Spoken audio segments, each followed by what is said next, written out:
Merci, Pasteur Kawazi, et gloire au Seigneur tout le monde. Alléluia. Alléluia. Est-ce qu'on peut lever nos mains vers le ciel et louer le Seigneur Jésus de tout notre cœur en lui disant, Seigneur Jésus, ce soir, je t'aime. Je te loue, Seigneur, de tout mon cœur, de toute mon âme, de tout mon être. Alléluia. Béni soit l'Éternel. Béni soit l'Éternel. Alléluia. Merci Seigneur pour le privilège que nous avons de pouvoir nous réunir dans sa maison pour le glorifier aujourd'hui. Alléluia. Béni soit l'Éternel. Béni soit l'Éternel. Vous pouvez vous asseoir quelques instants. Et je suis honoré d'avoir été invité pour être parmi vous pour cette 20e conférence francophone ici en Amérique du Nord. Et ce soir, vous allez avoir un Yombo qui va vous parler. Ça, c'est simplement pour ceux qui viennent du Bénin, je suppose, ou du Togo. Alléluia. Et je suis content de voir tous mes frères et sœurs qui sont ici et de louer le Seigneur avec vous aujourd'hui. Content de voir certains d'entre vous que je connais depuis longtemps, d'autres que je découvre aujourd'hui. Mais merci Seigneur pour la présence de Dieu qui a changé vos vies et ma vie et qui a fait de nous le peuple de Dieu. Parce qu'aujourd'hui nous portons le même nom. Parce que nous sommes des chrétiens évangéliques, remplis du Saint-Esprit. Voilà pourquoi cela nous fait des chrétiens apostoliques. Parce que nous croyons en la parole de Dieu. Nous croyons en un seul Dieu. Et son nom est Jésus. Alléluia. Il n'y a pas d'autre Dieu que lui. Béni soit l'Éternel. Béni soit l'Éternel. Je voudrais honorer tous les frères qui sont là. Tout à l'heure, le frère Kaosi a pris du temps pour mentionner chacun des noms des frères qui sont là, et c'est un honneur de travailler avec eux, de me retrouver avec eux, et je les bénis, et je suis content d'être là avec tous mes collègues dans le ministère et dans la mission qui est là. Je suis content de voir Gisèle et puis Alain Calongi qui sont là depuis Melun, de voir Christiane. Tout à l'heure on a présenté Christiane depuis le Gabon, mais elle vient de France actuellement. Elle est de l'église de Melun, donc gloire au Seigneur. Puis certains d'entre vous êtes peut-être passés un jour à Paris ou dans la région parisienne, on est content de vous revoir. Tout à l'heure, j'ai rencontré à nouveau le frère Serge. Béni soit l'Éternel. Amen, amen, amen. Béni soit le Seigneur. Vous savez, quand on vient dans une conférence comme celle-ci, tout d'abord, l'une des choses que l'on remarque, c'est qu'il y a une chose qui nous unit, c'est la langue. Et merci Seigneur pour le français que vous et moi nous parlons. Je ne sais pas de près ou de loin où est-ce que vous êtes rattachés à la francophonie, mais je bénis le Seigneur que dans le monde francophone aujourd'hui, nous avons des chrétiens apostoliques qui portent le nom du Seigneur Jésus avec honneur pour sa gloire. Alléluia, pour sa gloire. Donc je disais que dans une conférence comme celle-ci, on vient avec une certaine anticipation et on vient toujours avec une recherche. On dit Seigneur, qu'est-ce qui est nécessaire pour nous aujourd'hui? Vous savez, vous et moi, que nous vivons dans des moments qui sont des moments que personne n'aurait imaginé il y a 5 ans en arrière. Nous vivons dans des moments critiques de l'histoire et des prophéties bibliques parce que nous pensons que nous sommes plus près du retour de Jésus-Christ que jamais. Jésus revient bientôt. Et je m'adresse aujourd'hui à des hommes, des femmes qui sont arrivés au Canada. Vous êtes des Canadiens d'adoption pour certains d'entre vous. Pour d'autres, vous êtes des résidents. Moi aussi, je suis Canadien d'adoption. Je suis devenu Canadien en 1976 ici. Donc, j'ai une double nationalité. Je suis français de naissance et Canadien aussi parce que je suis ici dans les années 69. Mais quand je m'adresse à un peuple tel que vous, il faut réaliser que chacun d'entre vous, vous avez une mission. Vous n'êtes pas venu au Canada simplement pour mieux vivre. Certainement que vous vous êtes éloigné de certaines difficultés qui sont sur le continent africain. Et que le Seigneur vous a béni avec le privilège que vous pouvez être ici aujourd'hui. On bénit le Seigneur pour cela. Et moi, je prie surtout le Seigneur que le fait que vous soyez ici vous donne la notion de la responsabilité que Dieu vous a donnée quand il vous a sauvé. Il ne vous a pas envoyé au Canada simplement pour que vous viviez une meilleure vie, pour que vous soyez plus confortable, pour que vous soyez plus protégé par les lois de ce pays pour lequel nous remercions le Seigneur. Et quelque part, le Canada, et notamment le Québec, notamment Montréal, ont besoin d'entendre parler de Jésus. Et si chacun d'entre nous ce soir pouvions prendre et réaliser que nous sommes tous des missionnaires. Nous sommes tous envoyés en mission et que notre patrie n'est ni l'Afrique, ni l'Europe, ni le Canada, mais notre patrie, le ciel. Nous sommes des représentants du ciel. Et il doit y avoir en nous le désir de ramener quelqu'un à la connaissance de Jésus-Christ. Amen. Donc alors que nous sommes rassemblés dans une conférence comme celle-ci, où est-ce que nous célébrons ensemble, nous nous réjouissons ensemble, nous louons le Seigneur ensemble, nous voulons être défiés aussi par la parole de Dieu, parce que qu'est-ce que je peux rajouter dans le royaume de Dieu en tant que personne, en tant qu'homme, en tant que femme, dans la société où je vis, dans l'endroit où je vis, dans le bureau où je travaille, dans l'université où je vais à l'école, dans mon voisinage, dans l'usine où je travaille, peu importe l'emploi que j'ai, mais Seigneur, je dois faire la différence. Je dois marquer mon temps. Amen. Merci pour le privilège que j'ai d'être ici dans la liberté, où est-ce que je ne crains pas pour ma vie, mais Seigneur, je veux réaliser qu'il y a des hommes et des femmes qui sont perdus parce qu'ils ne connaissent pas Jésus-Christ. Donc nous avons un devoir, et je prie le Seigneur qu'au travers de cette conférence francophone qui est la 20e, chacune et chacun d'entre nous, vous et moi aussi, je vais être défié par la parole et défié par le Seigneur pour que nous puissions répondre à l'appel de Dieu pour faire son œuvre. Vous réalisez que Dieu nous a donné le souffle de vie pour vivre dans des jours comme ceux-ci afin de témoigner de sa gloire. Amen. Vous auriez pu très bien il y a 100 ans en arrière, 200 ans en arrière, mais le Seigneur vous a donné vie pour un jour comme celui-ci. Donc il y a des déterminations que vous et moi nous devons prendre. Alors quelquefois quand je lis les nouvelles, quand je regarde sur ce qui se passe, quand je lis les manchettes des journaux, quand je regarde ici à droite et à gauche, il est vrai que quelquefois si l'on s'attarde et que l'on perd de vue le ciel, on pourrait avoir peur. D'ailleurs, on a souvent peur, on se demande quoi. Hier, en France, on a arrêté de justesse un homme qui allait attenter à 2 églises, peut-être. Et vous savez quoi? Personne n'est en sécurité. Personne n'est aujourd'hui assuré de lendemain. Voilà que, pour nous, aujourd'hui est important. Qu'est-ce que je fais avec mon Dieu aujourd'hui, maintenant, ici, dans sa maison? C'est fort important. Nul de nous ne sait ce qui nous réserve demain. Notre demain est entre les mains de Dieu et nous devons avoir confiance en lui.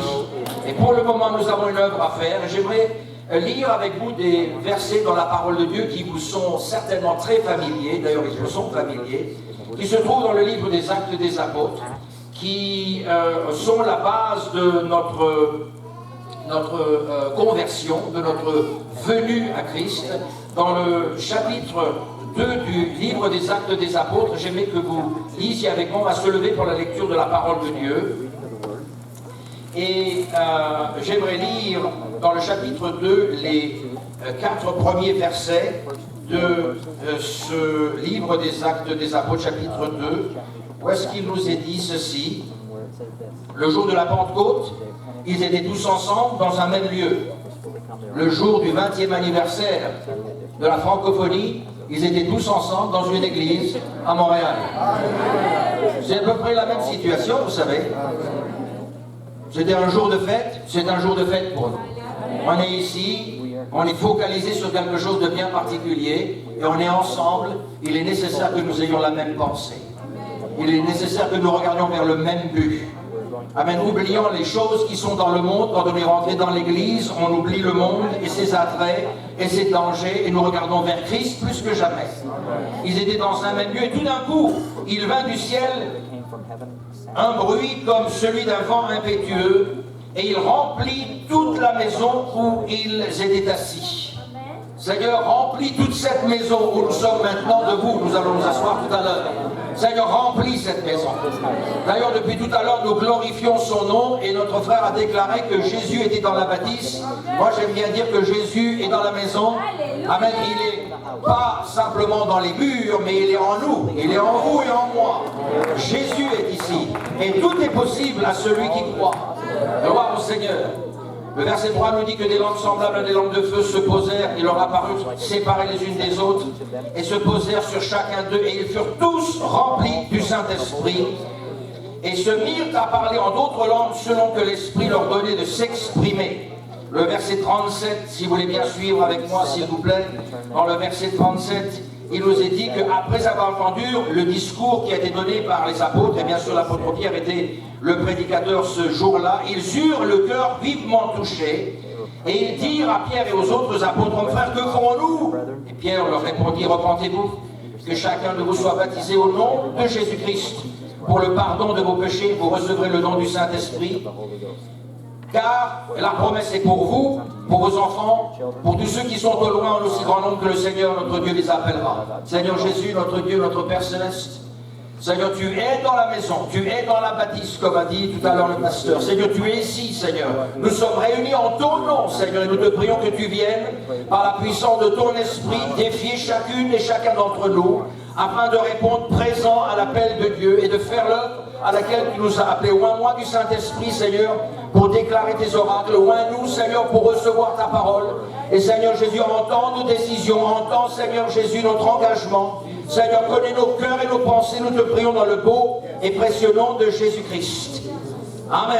Amen. Vous pouvez vous asseoir, bien-aimés, que le Seigneur Jésus vous bénisse. Le thème de ma pensée aujourd'hui, c'est d'être résolu pour évoluer.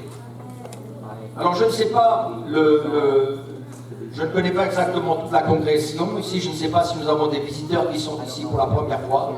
Vous êtes les bienvenus. Tout à l'heure, j'ai entendu que le pasteur Kaosi a souhaité la bienvenue à 2 ou 3 personnes. Et je suppose que la plupart d'entre vous, vous êtes des chrétiens de cette église. Donc je m'adresserai premièrement à tous les chrétiens qui sont là, bien sûr à nos visiteurs aussi. J'aimerais que vous écoutiez bien aussi à mes visiteurs, parce que tout ce que je déclare aujourd'hui et dit de la parole de Dieu est pour chacune et chacun d'entre nous. Personne n'est excepté. Et le message qui a été prêché le jour de la Pentecôte est toujours d'actualité. C'est le message qui est celui qui sauve tous les hommes et toutes les femmes qui viennent à Jésus-Christ. Quand on parle d'évoluer, il est nécessaire de réaliser que dans la vie, on ne peut pas stagner au même niveau où l'on est. On est toujours en train d'apprendre quelque chose. On est toujours en train de découvrir quelque chose. On est toujours en train de vouloir apprendre pour se parfaire, soit dans notre métier, soit dans les connaissances que l'on a. Et je prie le Seigneur que chacune et chacun d'entre nous ayons le désir d'évoluer dans la connaissance de Dieu. Le connaître Jésus-Christ, le connaître de mieux en mieux. Vous savez que l'évolution est un processus par lequel quelque chose se transforme et devient une chose différente. Il est nécessaire que dans la vie du chrétien, de l'homme et de la femme qui sert Jésus-Christ, il y ait non seulement un changement à la repentance, une nouvelle vie, une nouvelle naissance, comme la Bible l'appelle, mais il est nécessaire qu'il y ait une croissance. Alors on parle de la croissance spirituelle, mais en réalité c'est une espèce d'évolution qu'il y a dans le sens parce que la personne qui grandit avec Dieu grandit de plus en plus, et cette évolution est absolument nécessaire. Je prie le Seigneur que chacune et chacun d'entre vous soyez des hommes et des femmes mûrs pour pouvoir faire l'œuvre du Seigneur dans la fin des temps. Dieu, aujourd'hui, a besoin d'hommes et de femmes. Tout à l'heure, le pasteur a lu dans Marc, dans Matthieu chapitre 9, que la moisson est blanche et il y a peu d'ouvriers. Le problème, c'est qu'il y a une moisson et elle est blanche, mais le problème, c'est qu'il y a plein d'ouvriers. Et l'on remarque dans les églises évangéliques en général, que beaucoup de gens aiment bien écouter la parole de Dieu, beaucoup de gens aiment bien assister aux réunions, beaucoup de gens aiment louer le Seigneur, aiment bien chanter, danser, et tout ça c'est très bien, c'est normal. Mais peu de gens sont inclus dans la moisson parce qu'ils doivent gagner des âmes pour le Seigneur, parce qu'ils disent, c'est pas mon travail, c'est le travail de lui ou de elle. Ils sont plus capables, ils peuvent mieux le faire que moi, ils sont plus doués, ils connaissent plus que moi, et on est toujours en train de se déresponsabiliser des choses que le Seigneur nous demande de faire.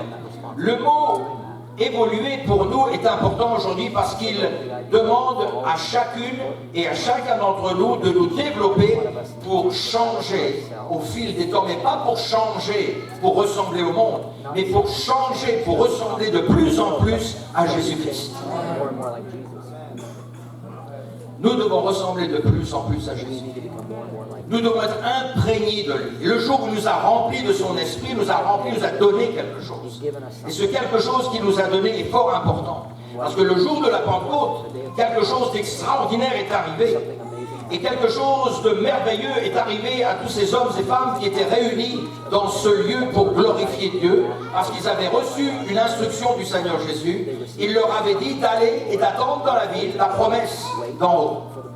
Et ces hommes et femmes ont obéi au Seigneur parce qu'ils sont arrivés à un point où est-ce que finalement ils allaient lui obéir, parce qu'ils se sont aperçus que tout ce qu'il leur avait dit auparavant, avant sa crucifixion, avant sa mort et avant son ensevelissement, allait se réaliser puisqu'il est ressuscité le 3e jour. Ils avaient affaire maintenant à un Seigneur miraculeux pour eux parce qu'ils avaient vu et entendu le Seigneur sur certaines choses et maintenant ils ont constaté que tout ce qu'il a dit, il l'a fait. Bien sûr, ils ont vu les miracles du Seigneur, ils ont vu sa vie, ils ont vu sa marche, ils ont vu tout ce qu'il a fait. Et finalement, un jour, alors qu'ils ont tous élevé le Seigneur, ils l'ont élevé pour le crucifier. Tout le monde a crié crucifie. Un petit groupe, certainement, ne s'est pas mêlé à la foule, mais tout le monde voulait crucifier Jésus. Sauf les disciples qui sont partis penauds parce qu'ils se sont aperçus que peut-être ils ont tout perdu, étant donné qu'ils avaient l'espoir d'un sauveur, ils avaient l'espoir que quelqu'un allait conquérir Rome, et ce quelqu'un était finalement mort. Mais gloire à Dieu, il n'est pas resté dans le tombeau. Il est sorti du tombeau. Alléluia. Si Jésus-Christ était toujours dans le tombeau, nous ne serions pas ici aujourd'hui. Moi, je ne serais pas ici. Parce que nous serions en train de parler d'une fable. Si Christ n'était pas ressuscité, notre foi est vaine. Mais parce que Christ est ressuscité, notre foi est établie sur quelque chose de solide. Donc le Seigneur leur a dit maintenant, allez dans la ville et attendez. Ils étaient prêts à obéir. Pourquoi? Parce qu'ils ont vu tout ce qui s'était passé. Ils étaient prêts à aller attendre. D'ailleurs, certains d'entre eux ont attendu pas simplement 8 jours. Ils attendaient 8 jours. Alors nous, on attend quelquefois 10 minutes. Tout à l'heure, on était à la porte. On attendait un frère qui devait arriver pour partir avec nous. Et il était moins 5. Et je dis, mais il n'est pas là encore. Il va arriver en retard. Mais il est moins 5, c'est pas l'heure encore. On a du mal à attendre 5 minutes. Mais eux attendaient déjà 8 jours. Ils ont attendu 9 jours. Et ils ont attendu 10 jours. Ils étaient prêts à attendre le temps qu'il fallait pour la promesse que Jésus-Christ leur avait donnée. Ils n'avaient aucune idée de ce qu'il allait dire. Ils n'avaient absolument aucune idée. Mais ces gens, ils priaient, recherchaient Dieu, ils avaient bien été avec Jésus-Christ, ils avaient bien mangé avec lui, ils avaient bien touché le Seigneur, ils avaient vu le Seigneur en opération, ils avaient maintenant quelque chose de plus en Jésus-Christ que simplement un espoir. Ils avaient de l'espérance en Jésus-Christ.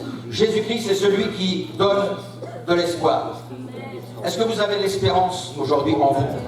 Il y a une différence entre l'espoir et l'espérance. Quand on a de l'espoir, c'est qu'on espère que ça va se passer. Mais l'espérance est quelque chose qui est définitif. C'est une assurance que l'on a. Et nous avons une assurance en Jésus-Christ que ce qu'il dit, il le fera. Ce qu'il a promis, il nous le donnera. Parce qu'il est un Seigneur qui ne change pas.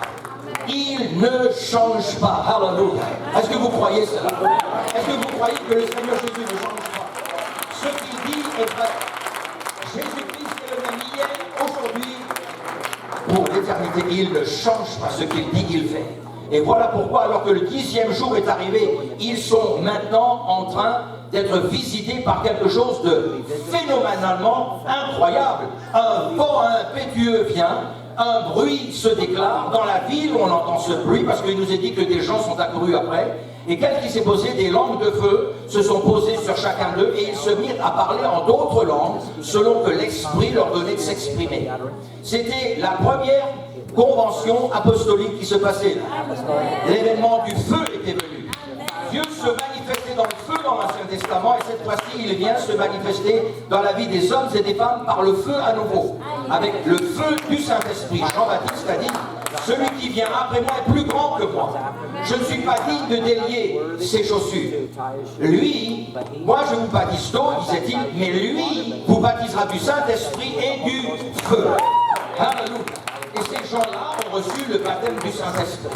Savez-vous, frères et sœurs, ce que vous avez reçu quand vous avez reçu le Saint-Esprit? Vous avez reçu le Seigneur Jésus en vous. Bien sûr, la Bible nous dit, quand nous lisons dans Jean chapitre 12, le Seigneur dit, je vous enverrai un autre consolateur. Et il nous dit, qui est ce consolateur? Il dit, je ne vous laisserai pas orphelin. Il dit, je viendrai en vous. C'est lui, le consolateur, c'est Jésus. C'est Jésus en nous. C'est lui qui nous remplit de sa présence. Il n'est pas avec nous, mais il est en nous. Et il est important de réaliser que quand Jésus est en nous, il y a une œuvre que lui veut faire plus que jamais. Il veut faire son œuvre d'atteindre le monde avec l'évangile, avec la bonne nouvelle du salut. Et vous et moi, frères et sœurs, nous sommes des récipients aujourd'hui du Saint-Esprit de Dieu. Nous sommes ceux qui avons reçu la puissance de Dieu. Nous sommes de ceux qui avons reçu son amour. Nous avons reçu sa grâce. Nous avons reçu sa force. Nous avons reçu son onction. Nous avons reçu la puissance de Dieu en nous. Et Dieu a fait quelque chose en nous qui est merveilleux. Et nous ne pouvons pas laisser là simplement pour nous réjouir nous-mêmes. Nous devons mettre cela en action. Mais à cause des choses qui se passent autour de nous, la vie en général, il semblerait que la vie prend le dessus sur certaines choses. On devient des chrétiens par habitude, on va à l'église parce que on sait qu'on doit à l'église, on va à l'église le dimanche, je ne sais pas quels sont les horaires ici chez vous à Montréal, mais vous suivez un certain rythme de réunion, peut-être dans la semaine vous avez une réunion de prière, vous avez une étude biblique dans la semaine, et puis le dimanche vous avez un culte et vous allez à l'église parce que vous êtes des chrétiens, vous y allez par habitude. Souvent on va à l'église parce que on devient un chrétien habituel, quoi. On va là et puis on essaie de voir tout le monde, on parle de tout et de rien entre nous, et on a pris l'habitude de la présence de Dieu. On a pris l'habitude de chanter, de louer, on a pris l'habitude de danser, et on pense que ce sont des choses que l'on doit faire. Et je dis merci Seigneur parce que l'on prie, on loue, on danse, on chante, ça doit être fait. Mais quand quelque part ça devient habituel, mais non pas quelque chose qui est nouveau, eh bien on ne prend pas la réelle valeur de ce que Dieu nous a donné. Et alors là, qu'est-ce qui se passe? On prend l'habitude et on commence à remarquer au fil du temps ce qui ne va pas.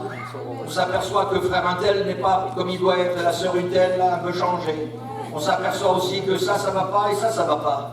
On s'aperçoit aussi que la musique, elle va pas comme elle doit aller. On s'aperçoit qu'il y a des choses. On s'aperçoit que ça ne va pas chez les autres. On ne s'aperçoit jamais que ça ne va pas en réalité avec nous. C'est avec nous que ça va pas.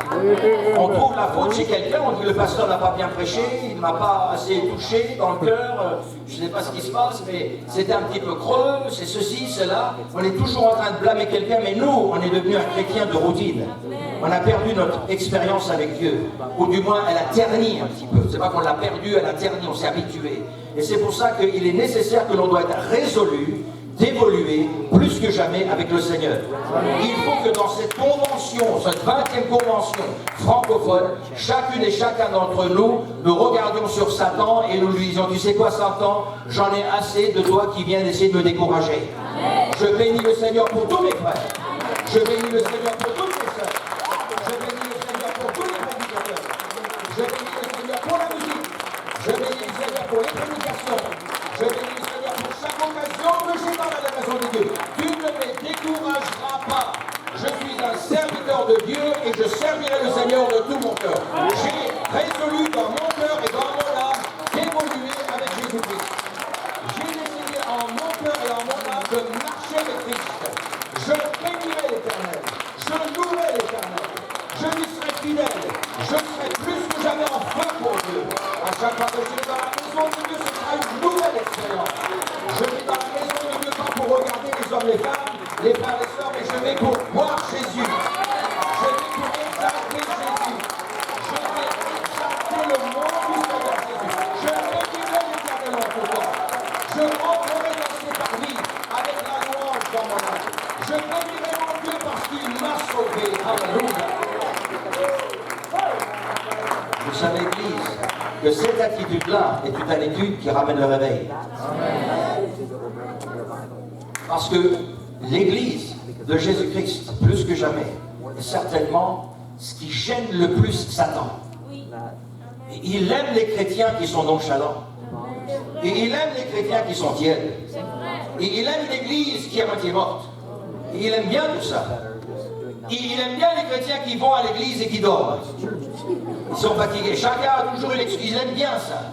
Parce qu'il sait qu'ils ne sont pas dangereux. Mais quand une église commence à exalter Jésus, quand une église commence à célébrer le nom du Seigneur,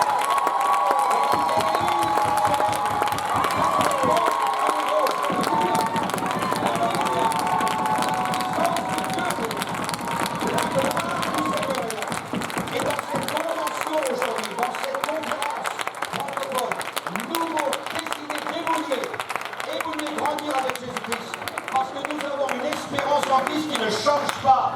Il est le même hier, aujourd'hui et éternellement. Il ne change pas. Alléluia. Béni soit l'Éternel. Béni soit l'Éternel. L'expérience de la Pentecôte est toujours la même. La parole de Dieu n'a pas changé. Elle est toujours la même. Ce qui est écrit dans ce livre n'a pas changé. Jésus-Christ nous dit que le ciel et la terre passeront. Ma parole ne changera pas. La parole de Dieu ne changera pas. Vous pouvez garantir votre vie dessus. Tout à l'heure, je suis passé par un bâtiment parce que c'est écrit Manuvie. Vous pouvez avoir, à Manuvie, vous pouvez avoir une assurance sur la vie. Vous savez quoi? Vous n'avez aucune assurance sur la vie, mon ami. On n'a pas d'assurance sur la vie. Vous pouvez peut-être un petit peu économiser, mettre un petit peu d'argent de côté, je pense que c'est bien de faire ça, mais aucune assurance sur la vie. La seule assurance sur la vie que vous avez était en Jésus-Christ. Alléluia. Je prie le Seigneur que chacune et chacun d'entre vous ce soir, vous avez décidé d'évoluer avec Jésus-Christ. Vous avez décidé de grandir avec lui, de vous donner totalement à Christ et dire Seigneur Jésus, fais de moi ce que tu veux. Utilise-moi, Seigneur, pour la gloire de ton nom. Seigneur, utilise-moi sur l'endroit où je travaille, dans mon bureau, là où je suis, Seigneur, que je sois une lumière. Et une lumière n'est pas quelque chose qui est automatiquement en train de parler. Une lumière est quelque chose qui brille. Une lumière ne parle pas, elle brille. Amen. Elle se voit de loin. Elle se sent de loin. Elle s'aperçoit de loin. Elle éclaire le chemin de celui qui est les ténèbres. Une lumière éclaire les hommes et les femmes. Et c'est ce que vous êtes. Vous êtes la lumière du monde. Chacune et chacun d'entre vous, vous êtes la lumière du monde. Qu'est-ce que vous allez faire avec cette lumière?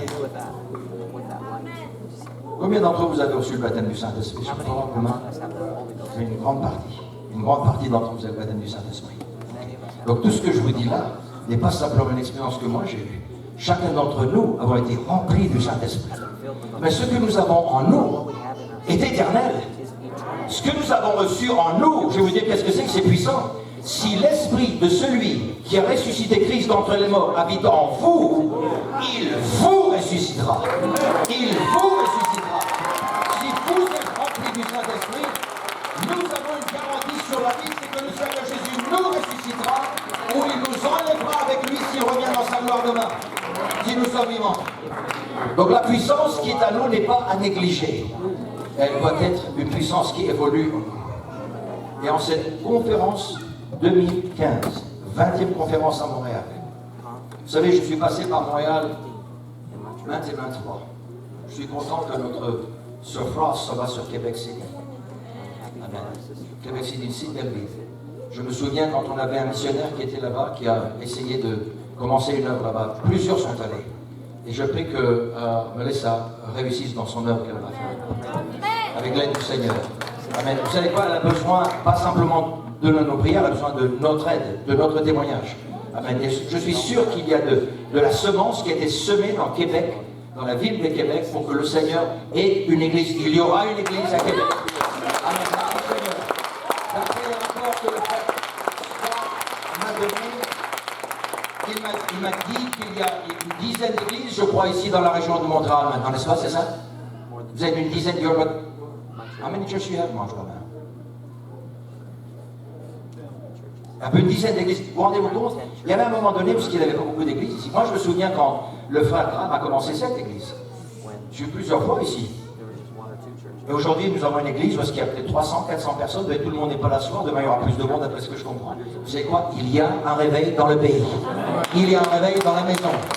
Mais nous devons décider d'évoluer avec Christ afin que nous puissions être des témoins et ramener des hommes et des femmes à Christ. Alors, j'ai même adressé à ceux qui nous visitent aujourd'hui. Mon ami, si toi, tu n'as pas reçu le baptême du Saint-Esprit, le Saint-Esprit pour toi. Amen. Amen. Mais comment est-ce que je peux le recevoir? La première chose que l'apôtre Pierre a dit, il dit repentez-vous. La première chose que l'on doit faire, c'est se repentir de ses péchés. Que vous ayez dit, moi je ne suis pas une mauvaise personne, je n'ai jamais rien fait de très très mal, j'essaie d'être un bon citoyen, Vous savez quoi? La Bible nous dit que tous ont péché et sont privés de la gloire de Dieu. Tous, ça signifie vous et moi. Chacun d'entre nous sommes privés de la gloire de Dieu. Mais le don gratuit de Dieu, c'est la vie éternelle en Jésus-Christ.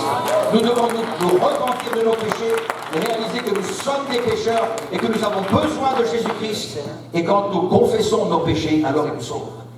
Amen. Il nous sauve parce que nous confessons nos péchés. Il nous sauve quand nous sommes ensuite baptisés pour la rémission des péchés, comme Christ a été enseveli dans le tombeau à cause de la mort qu'il a subie pour nous, à cause du péché. De la même manière, nous sommes ensevelis dans l'eau du baptême, au nom du Seigneur Jésus et pas autrement, parce que c'est Jésus-Christ qui est mort pour nous. Donc nous sommes ensevelis dans l'eau du baptême au nom du Seigneur Jésus pour la rémission du péché. Et ensuite, Jésus nous remplit de son esprit pour que nous puissions vivre une vie victorieuse sur le péché. C'est quelque chose qui n'est pas difficile, c'est une promesse.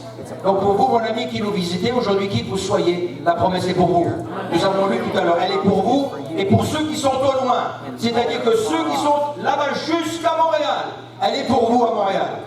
Elle est pour ceux qui sont au loin, en aussi grand nombre que le Seigneur les appellera. Et vous faites partie du nombre que le Seigneur a appelé puisque vous êtes dans sa maison aujourd'hui.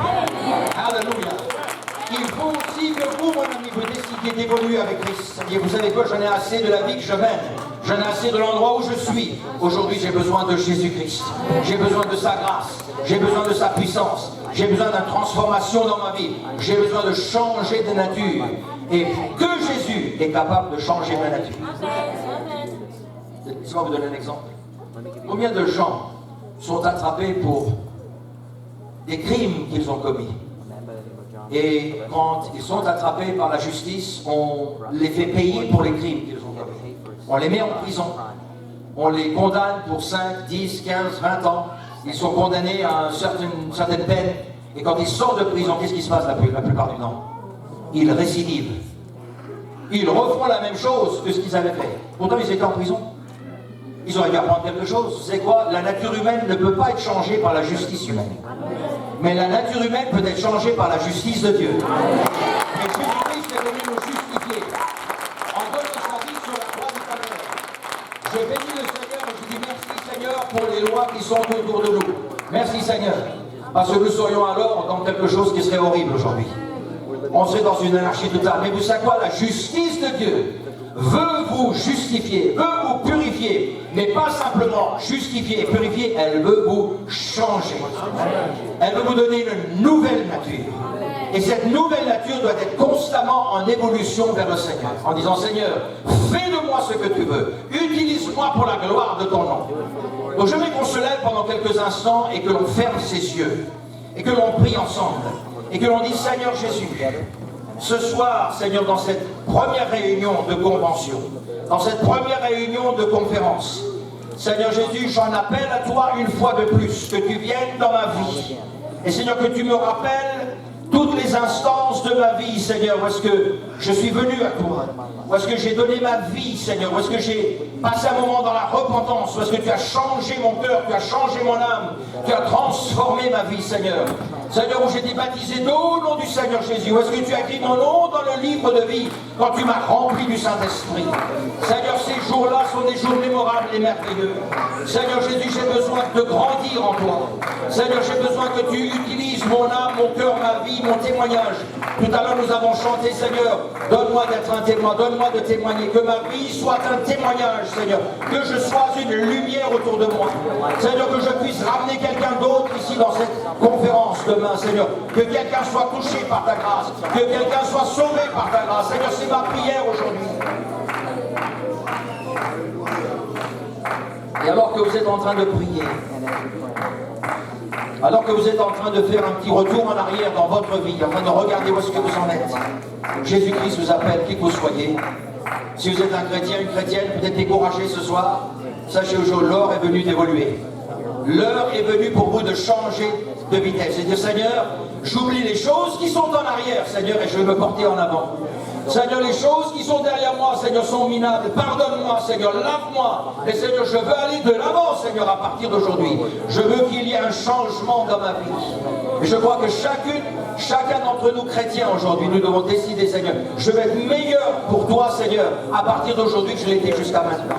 Seigneur, je veux grandir en toi plus que je n'ai grandi auparavant. Seigneur, je veux m'attacher à toi plus que jamais, Seigneur, parce que les temps et les jours sont mauvais, les jours sont difficiles, les menaces, Seigneur, dans le monde sont partout. Mais Seigneur, il y a un espoir et il y a une espérance en Christ.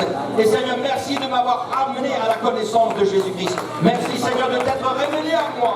Merci, Seigneur, de m'avoir donné une espérance qui ne change pas et que personne ne peut m'enlever. Alléluia.